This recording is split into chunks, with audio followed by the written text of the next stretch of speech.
கிறிஸ்தவ கொள்கைக்கும் திராவிட கொள்கைக்கும் வித்தியாசமில்லை என்று உதயநிதி ஸ்டாலின் பேசியிருக்கிறார்.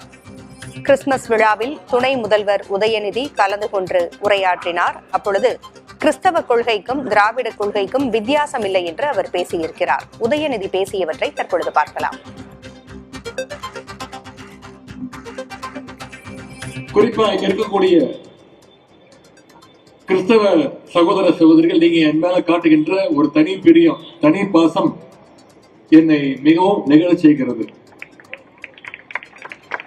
இன்றைக்கு இந்த நிகழ்ச்சிக்கு துணை முதலமைச்சராக மட்டுமல்ல, திராவிட முன்னேற்ற கழகத்துடைய ஒரு இளைஞரணி செயலாளராக நான் பங்கேற்பதில் நான் மகிழ்ச்சி அடைகின்றேன். ஏன்னா கிறிஸ்தவ கொள்கைகளுக்கும் திராவிட இயக்க கொள்கைகளுக்கும் மிகப்பெரிய வித்தியாசம் எதுவும் கிடையாது, வேறுபாடு கிடையாது. ரெண்டுமே எல்லா நேரத்திலையும் மனித நேயத்தை, அன்பை, சமத்துவத்தை தான் அடுத்தவங்க கிட்ட காட்டணும், அடுத்தவங்க கிட்ட போதிக்கணும் அப்படின்னு வலியுறுத்து.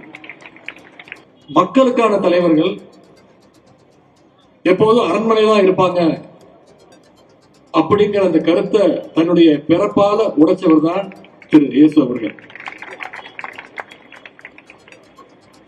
சாதாரண பின்புலத்திலிருந்து வந்தவர்களாக கூட மக்கள் தலைவர்களாக உயர முடியுங்கிறத நிரூபித்து காட்டிய இயக்கம் கிறிஸ்துவை போல, இயேசுவை போல நம்முடைய திராவிட முன்னேற்ற கழகம், திராவிட இயக்கம். அதற்கு எடுத்துக்காட்டு தந்தை பெரியார், பேரறிஞர் அண்ணா, நம்ம டாக்டர் கலைஞர்னு எந்த தலைவர் எடுத்து பார்த்தீங்கன்னாலும் அவங்க எல்லாம் மக்களோடு மக்களாக வளர்ந்தவர்களா இருப்பாங்க. அதே மாதிரி மற்றவர்கள் மேல இரக்கம் காட்டணுங்கிறது சாதாரணமா எல்லாருக்கும் இருக்க வேண்டிய மனித குணம்னு கிறிஸ்தவம் எல்லாருக்கும் சொல்லுது. அதைத்தான் நம்முடைய திராவிட இயக்கமும் தொடர்ந்து வலியுறுத்தி வருது. ஆனா இப்ப பாத்தீங்கன்னா ஒன்றியத்தில் இருக்கக்கூடிய நாட்டை ஆளுறவங்களுக்கு இரக்க உணர்வுக்கு பதிலா வெறுப்பு உணர்வு தான் அதிகமா இருக்கு. குறிப்பா தமிழ்நாடு மேலேயும் தமிழ்நாட்டு மக்கள் மேலேயும். இன்னைக்கு இந்திய ஒன்றியத்தை ஆண்டு கொண்டிருக்கக்கூடிய ஆட்சியாளர்களுக்கு நம்முடைய தமிழ்நாடு மேலேயும் தமிழ்நாட்டு மக்கள் மேலேயும் ஒரு பயம் இருக்கு. எங்க எல்லா மக்களும் ஒன்னா சேர்ந்துருவாங்களோ, அதனால தங்களுடைய அதிகாரம்லாம் பறி போயிடுமோன்னு ஒன்றிய அரசுக்கு நம்முடைய தமிழ்நாடு மீது பயம். மதம், மொழி, சாதியின் பேரால வெறுப்புணர்வை வேணும்னு பரப்புறாங்க.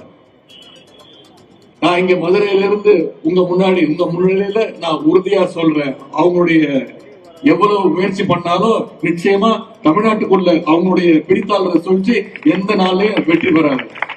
தமிழ்நாட்டு மக்கள் அனுமதிக்கவே மாட்டாங்க. தமிழ்நாட்டு மக்களை ஒன்றிய அரசு பிரிக்க பார்க்கிறது. ஆனால் வெறுப்பு பிரச்சாரங்களை புறந்தள்ளி நாம் ஒரே அணியில் இணைய வேண்டும் என்று துணை முதல்வர் உதயநிதி பேசி வருகிறார்.